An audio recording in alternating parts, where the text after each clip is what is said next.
Me da mucho gusto saludar a Gerardo Flores Ledesma. Gerardo, buenas noches, ¿cómo estás? Estimado Carlos, como siempre, un placer. Muy buenas noches a ti y al auditorio. Bueno, y tenemos invitados de lujo para hablar de economía, de la que nos interesa, la doméstica, la de casa. Vicente Gutiérrez Camposeco, expresidente de Canacintra. Vicente, ¿cómo estás? Muy buenas noches. Muy buenas noches, Carlos, Gerardo. Con el gusto de saludarlos y agradecido por la invitación. A ver, vamos a entrar de lleno al tema, vamos en serio. ¿Por qué la economía está estancada? Supimos que estábamos en recesión, supimos que estábamos en un frenón económico. El presidente dice que las cosas van bien, requete bien, pero para la gasolina ya no nos alcanza. Dijo que iba a estar a 10 pesos, está cerca de 25.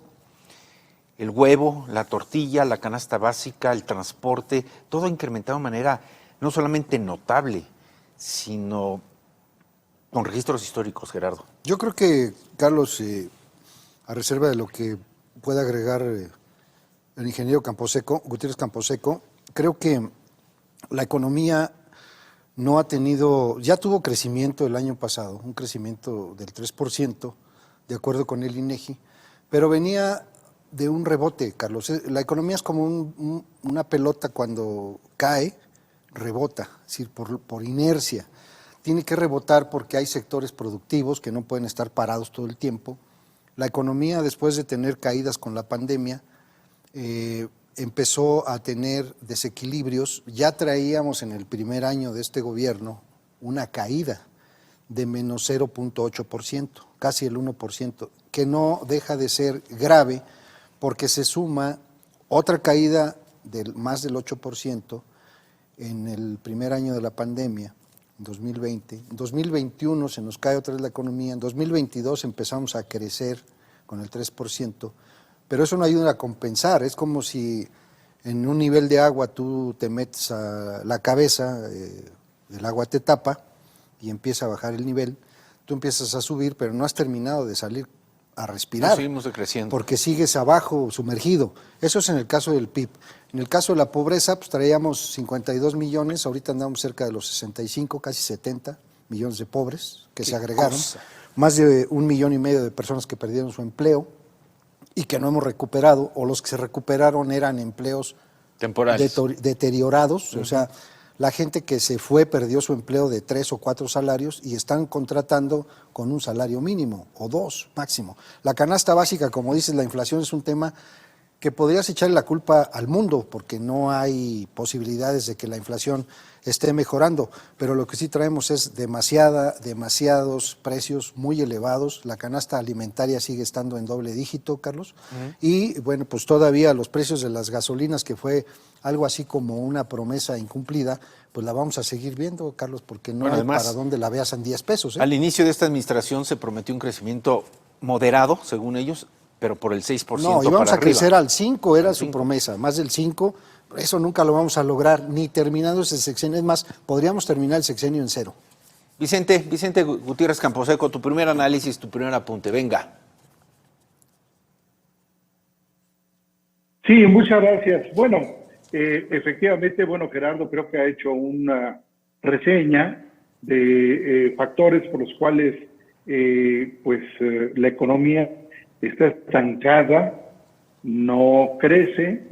Hay buenas noticias, como es el caso de Tesla, la inversión que se va a realizar en el norte del país, más de 6,000 millones de dólares, el empleo que esto va a generar, pero esto no es suficiente, derivado primero, como decía Gerardo atinadamente, en el primer año del gobierno del presidente López Obrador, pues empezó la caída, luego viene efectivamente el asunto de la pandemia, etcétera, pero la realidad es que, bueno, se perdieron en este proceso más de 1,600,000 empresas, sobre todo empresas medianas y pequeñas y micros, y con ello el empleo, y ahora el empleo que se ha venido recuperando ha sido básicamente en la economía informal. Eso es terrible para cualquier país. Ya más del 50% del empleo se genera en la economía informal de las personas que entendemos que tienen que vivir y que tienen que buscar la vida para llevar el sustento a sus casas. Eso lo entendemos muy bien, pero que al final de cuentas no aportan a la economía, no aportan a los impuestos, al seguro social, al Infonavit. Es decir, el peor cáncer que puede llegar a tener la economía de un país es la economía informal, y eso es lo que ha venido creciendo. Y luego con eso, pregúntenle a ustedes, a las amas de casa, no tanto allá en Palacio Nacional, porque ahí se vive otra historia, hay otros datos, desde luego no les cuestan las cosas, lo pagamos todos los que contribuimos con los impuestos, y pregunten ustedes a la gente en la calle y van a ver, digo, todo se ha ido hasta las nubes. Y ahora lo otro, el ingreso ha bajado, hay mucho desempleo y entonces tienen que arroparse por las familias. Y entonces donde con un ingreso comían 2 o 3 o 4, ahora tienen que estar comiendo 5 o 6. Y luego, además, échenle la economía, el crecimiento de los precios. Entonces la verdad es que la gente está sufriendo el transporte, ahora las casetas, entonces todo está subiendo y por desgracia no se están generando empleos formales como necesita el país, y tampoco hay inversiones. Yo sé que hay inversiones de las grandes plantas, pero la verdad es que el gran generador de empleo formal es la mediana, pequeña y microempresa en el país. Y esta no está siendo estimulada, no está teniendo apoyos, no tiene recursos de acceso a capital de trabajo. Los bancos te pueden prestar a tasas de intereses muy altos, desde luego con garantías de 3-1 mínimo. Y Nacional Financiera, pues no existe. Nacional Financiera nada más existe para apoyar las inversiones que son prioritarias para el gobierno federal, pero no hay una política de apoyo a las empresas de menor tamaño, que son las grandes generadoras de empleo. Pero a ver, Vicente Gerardo, vamos a hablar en serio, y lo voy a decir yo, pero ya estamos cansados de tanto discurso hueco que nos ofrecen sexenio tras sexenio. Yo me acuerdo esta alegoría de vamos a administrar la abundancia del señor López Portillo, y de allá para acá íbamos a ser un país en crecimiento. Presumimos vergonzosamente las remesas, el petróleo, la industria aeroespacial, la industria automotriz. La vez pasada nos hablaste, Gerardo, del éxito del sector agroalimenticio. Se nos dijo del freno al huachicoleo, que la gasolina iba a estar a 10 pesos. Yo no veo nada de esto. Pero eso no lo hace el gobierno, Carlos, lo hacen los empresarios. Empresarios son, a ver, el petróleo depende mucho de la política pública. El petróleo sí lo maneja el gobierno. El petróleo es un ente fallido. Estamos produciendo menos petróleo que en el pasado. El petróleo está a la baja en los precios. ¿Por qué es fallido? ¿Por qué no me dices eso de Dubái, de los Emiratos Árabes? ¿Por qué allá sí funciona, aquí no? Porque ellos invirtieron para seguir ¿Y aquí qué? explotando. ¿Dónde fue el dinero? Pues se lo han de haber gastado, se lo han de haber llevado. Yo no lo sé, Carlos. Lo que sí sé es que antes producíamos casi 3,5 millones de barriles por día y exportábamos 2,5, y hoy, si bien nos va, estamos produciendo 1 millón de barriles por día, si bien nos va. Sí, antes regalábamos hasta el petróleo, sí. Éramos generosos en repartirlo. Ahora, ¿por qué no tenemos una quiebra en el gobierno? Porque hay otra, un poco lo que decía Vicente, que es cierto. Nacional Financiera se ha dedicado a ser agente colocador de deuda. Tú puedes crecer de dos formas. Una, pidiendo prestado para crecer tu negocio, o pidiendo prestado para solventar deudas que traías del pasado. El gobierno lo que está haciendo, tiene una gigantesca deuda interna de casi 7,5 billones de pesos, lo cual es tan abultado que lo vas a tener que pagar las generaciones futuras. Estamos hablando siempre en serio, Carlos, porque el tema de la pobreza no es un tema menor, y aquí se ha generado en este gobierno, con todo y sus programas que le reparte, tenemos más de 6,5 millones de pobres que se han creado en este gobierno, que se han sumado a los que se habían generado en los sexenios pasados. Pero a ver, parece que no hablamos en serio. O sea, yo entiendo la estatura de información que tienen Vicente Gutiérrez Camposeco, Ricardo Jiménez, que la tienes tú, Gerardo, pero eso no me dice por qué no puedo comprar leche para mi hijo recién nacido. Me hablas de Nacional Financiera y los millones y los trillones y los billones y las deudas. No me explica por qué no puedo comprar tortillas. No me explica por qué tengo que pagar más por el transporte público. Ricardo Jiménez, ¿cómo estás? Muy buenas noches. Buenas noches, estimado Carlos. ¿Cómo estamos también por allá? Ayúdame, Ricardo, a bajarle un poco el tono a esta conversación. Yo no quiero saber de tecnicismos, ni quiero saber de deudas, ni quiero saber de firmas. Quiero saber por qué no me alcanza de mi bolsillo a comprar los elementos dignos para poder vivir.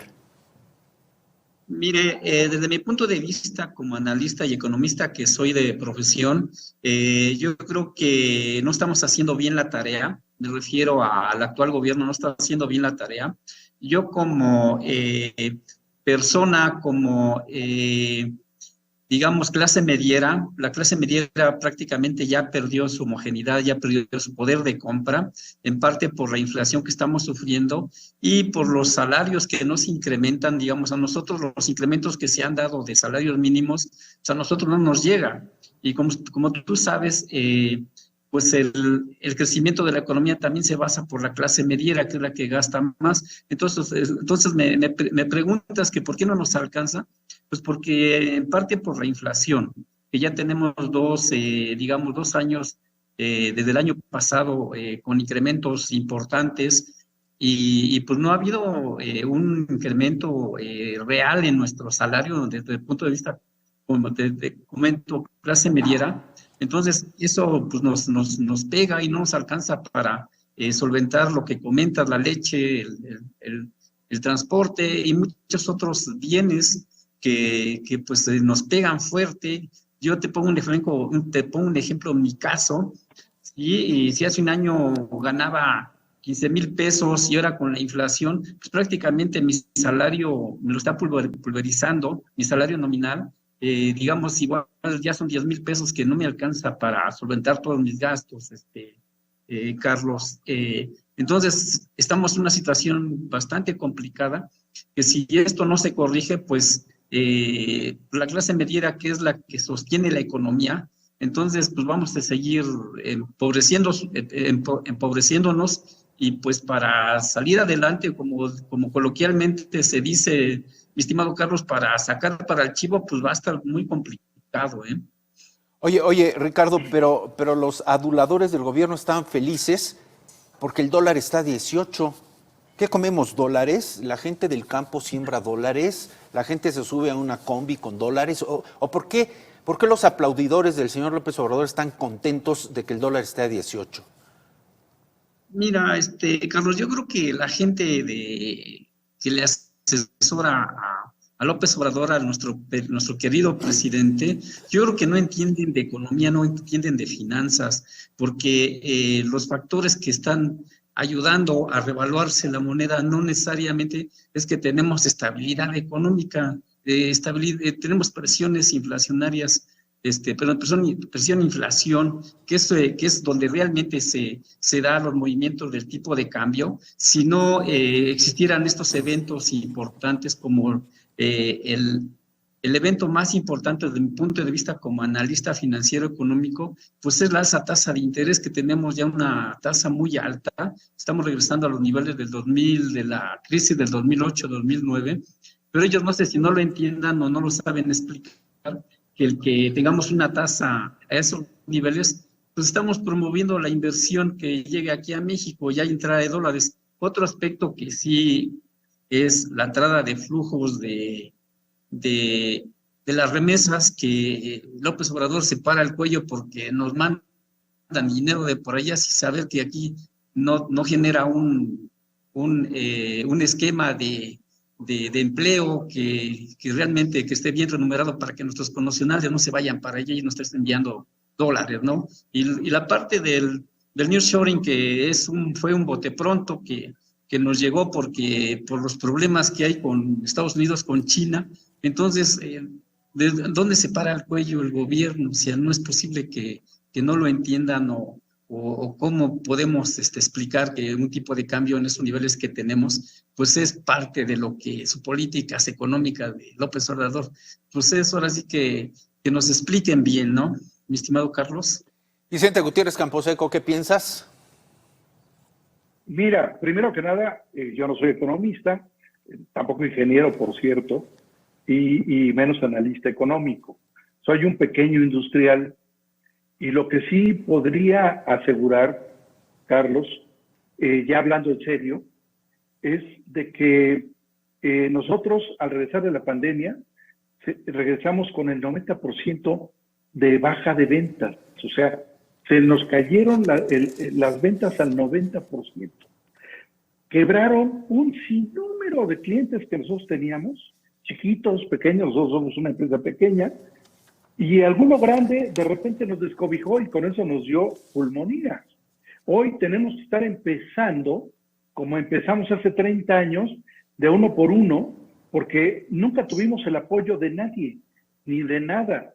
Por fortuna nosotros tenemos instalaciones propias, pero hubo muchas empresas que no. Y por supuesto, el personal que teníamos, dejamos de tenerlo. Incluso en el ramo, casi el 50% de la gente que se tenía, pues fueron despedidas.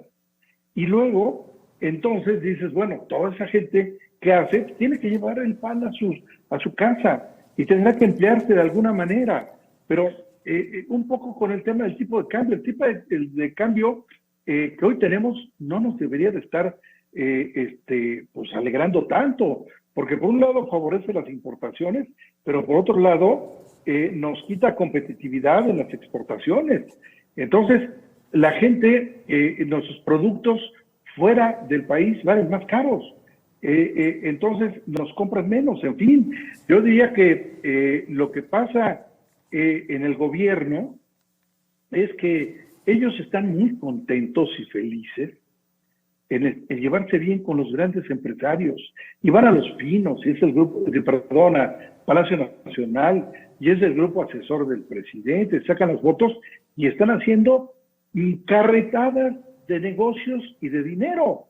Esos grandes empresarios que están felices hoy con López Obrador, pero esos no van a sostener la economía. Por eso la economía se está cayendo, por eso no crece, y la confianza menos, porque ciertamente la inversión, como lo dije hace rato, Tesla está llegando a México porque le conviene. Ahorita, muy atinadamente Ricardo comentó el nearshoring. Perdón, el nearshoring está llegando por el pleito que trae Estados Unidos y China. El día que dejen de tener ese pleito Estados Unidos y China, se vuelven a ir las empresas. Porque estas empresas que lleguen a la frontera norte del país son empresas fundamentalmente que no son chinas. Son empresas estadounidenses, canadienses, europeas que se establecieron en China porque así les convenía. Y hoy que hay una restricción por el pleito que trae Estados Unidos con China, pues entonces tienen que buscar ellos salidas para no perder competitividad. Y eso es, bueno, pues ahí está México. Recordemos cuando se fue Mitel de México. Se fue hace muchos años cuando allá les daban unos paraísos tremendos. Y México le abrió las puertas a los chinos. Ajá. Y menos llegaron cuando nos pusimos los impuestos compensatorios en los años 90, Mitel regresó a México y regresó a hacer impuestos. Son empresas golondrinas, son empresas que van a ir, que además se desmantelan y se instalan en cualquier lugar del mundo de un día para otro, vaya, es un decir, de un día para otro. Sí. Pero ellos ya tienen incluso en su previsión económica una mochadita para cuando tengan que cambiarse de país y se van a ir a Vietnam y se van a ir a otros donde más les convenga. Por eso la necesidad de apoyar al micro, pequeño y mediano empresario mexicano. Claro. Traer las inversiones, bienvenidas. Esas son complementarias, pero no el eje de la estrategia de una economía sana. La economía sana tiene que ser fundada fundamentalmente en el mercado interno. Y además, estas empresas no se van a ir en ocasiones a donde más les convenga, sino a donde mejor, por un Estado de Derecho, estén protegidas, donde no haya violencia ni extorsiones, menos secuestros y crímenes. Esto va en serio, volvemos. Así es. A ver, Gerardo, vivimos en una nación de muchos contrastes que a veces yo no alcanzo a dimensionar o a comprender. Por ejemplo, Tú has sido testigo conmigo, hemos recorrido no solamente la carretera que une el Estado de México con la Ciudad de México, está toda grafiteada. Incluso la obra del tren que no se ha concluido, toda grafiteada. Yo pregunto, ¿de dónde sale ese dinero? ¿Has ido a comprar un bote de aerosol de pintura? ¿Sabes cuánto vale? Por lo menos 60, 80 pesos uno. Usan varios colores. La extensión. Y varios botes, claro. Y estoy hablando más de una obra, la de este tren elevado. Pero ves bardas, ves árboles, ves comercios, ves tiendas. Grafiteadas. ¿De dónde sale el dinero si son tan pobres? Ves los taxis y traen su ponchi y unas llantas de este tamaño. Y, ¿de dónde sale el dinero si dicen que no tiene? Vas a un restaurante, está a reventar. Vas a terminales aéreas, están a reventar. Vas a salas cinematográficas, están a reventar. Me dirás, es que somos muchos, entonces hay economía. Y déjame hacer una crítica fundamentada y muy seria y muy fuerte, pero es una burla lo que está haciendo el Banco del Bienestar o el Programa del Bienestar. Mire, citan a las personas de la tercera edad para que manifiesten que ya tienen 65 años o más. Los hacen formarse, ir a carpas, les piden documentos, los hacen regresar, les piden copias, los hacen regresar, les piden copias, los hacen regresar, les piden copias, los hacen regresar. Ya que tienen los documentos, le hablamos para decirle a usted cuándo puede pasar por su pensión. Necesita su tarjeta del bienestar. ¿Y sabe qué? Se tardan de 6 a 8 meses y no hay respuesta. Y uno pregunta, oiga, ¿y va a ser retroactivo mi pago de la pensión porque ya cumplí 60? No, hasta que le llegue la tarjeta. Claro que no. Se están burlando de la gente. Y además te tienes que fumar la mañanera, los que tienen ahí formados. Pero mira, tú estás diciendo los puntos que necesitas que seamos claros.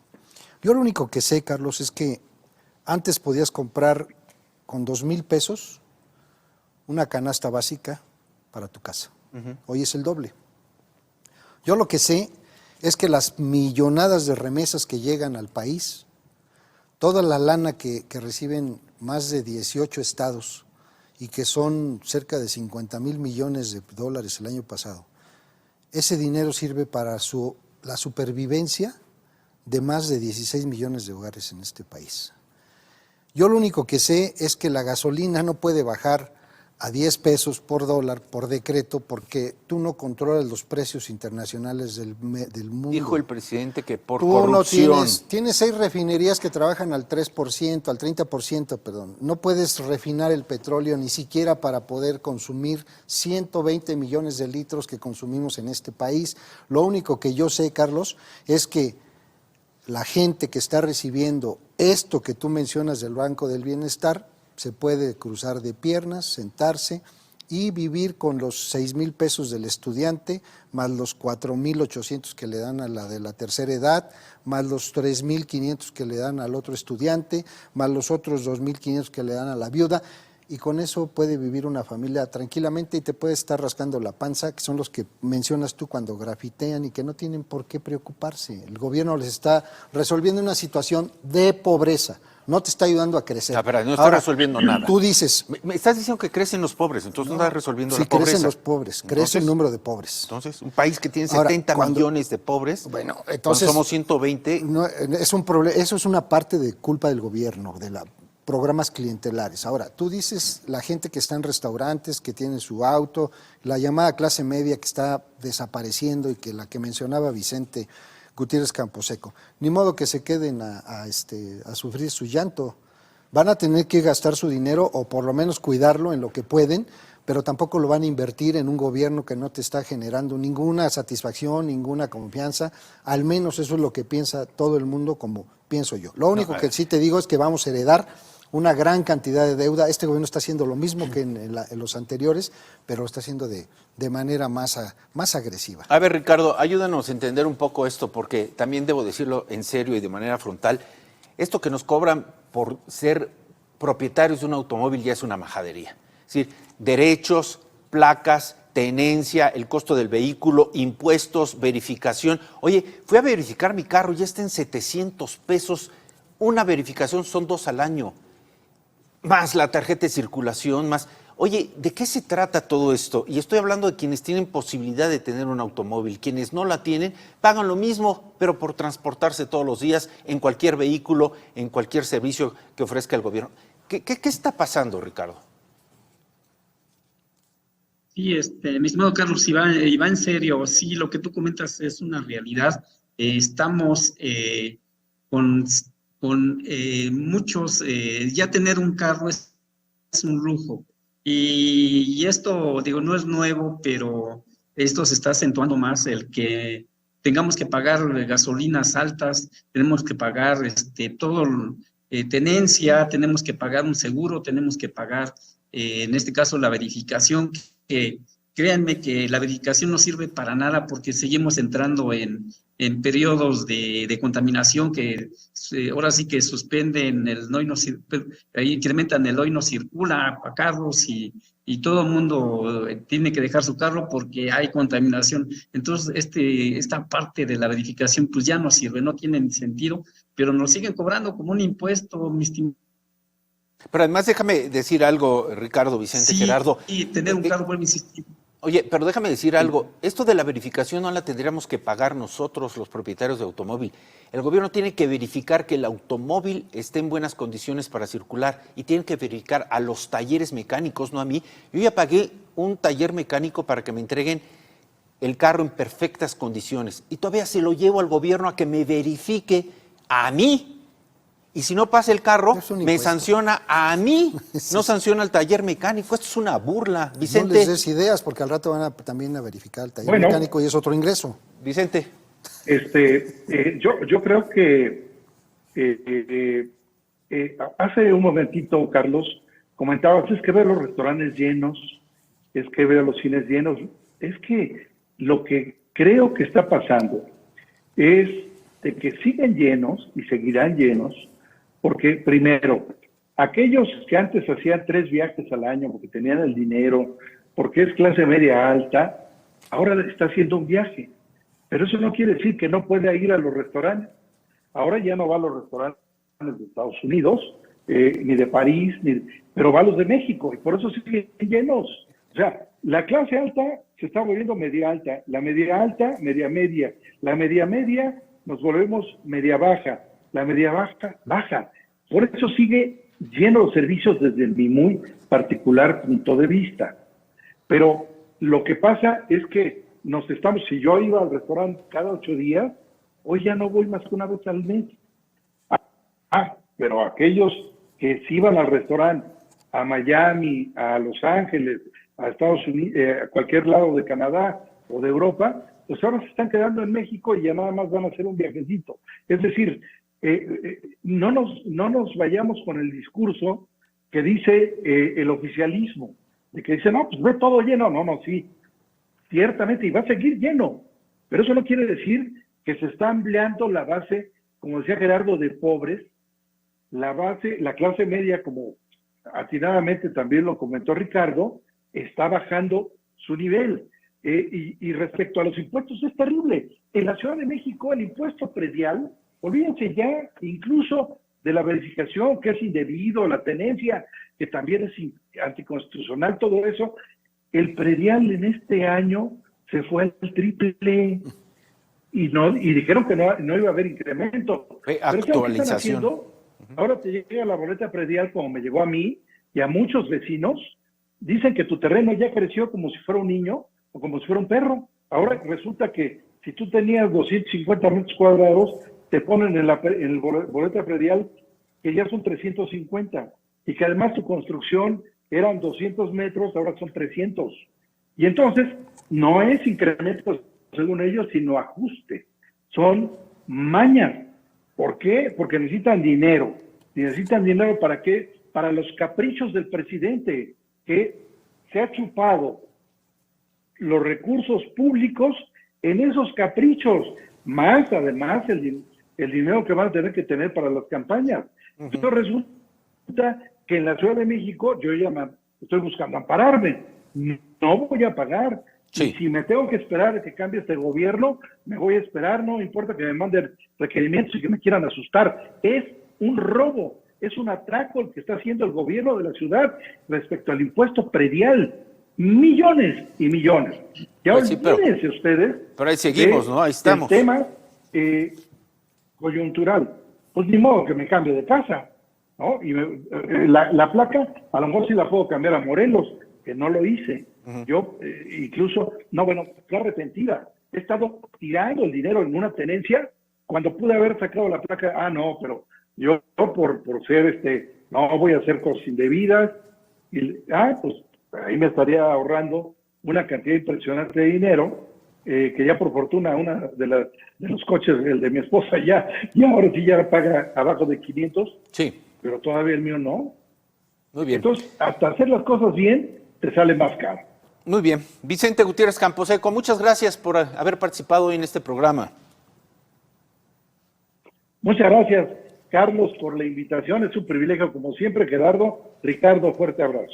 Gracias. Ricardo Jiménez, de igual manera, muchas gracias por tus aportaciones. Radio Carlos, buenas noches y muchas gracias a Vicente y a Gerardo. Gracias, buenas noches. Gerardo, pues panorama gris tirando a negro, ¿no? No vemos para dónde. Y mira, somos una nación que pertenecemos a un bloque norteamericano por geografía. Somos una nación que estamos integrados a los tratados comerciales más importantes del mundo. Somos un país que tiene reservas, que tiene territorio, que tiene recursos, que tiene elementos, que tiene todo. Yo no entiendo qué es lo que pasa. Dimos pasos para atrás en la historia. Pero en este sexenio ha sido muy grave el retroceso, ¿eh? Sí. Y para recuperar, para echar a andar otra vez la locomotora, Va a costar. estar difícil. Moraleja. La moraleja, Carlos, yo creo que cuando te hablen de austeridad hay que correrle, y si es republicana más, porque siempre va de la mano de la pobreza. Era franciscana. Nos quedamos. Con la jocosa alegría del sano regocijo, los que no le deban a nadie. Muy bien. Vamos a una pausa. Regresamos. Esto va en serio. Volvemos.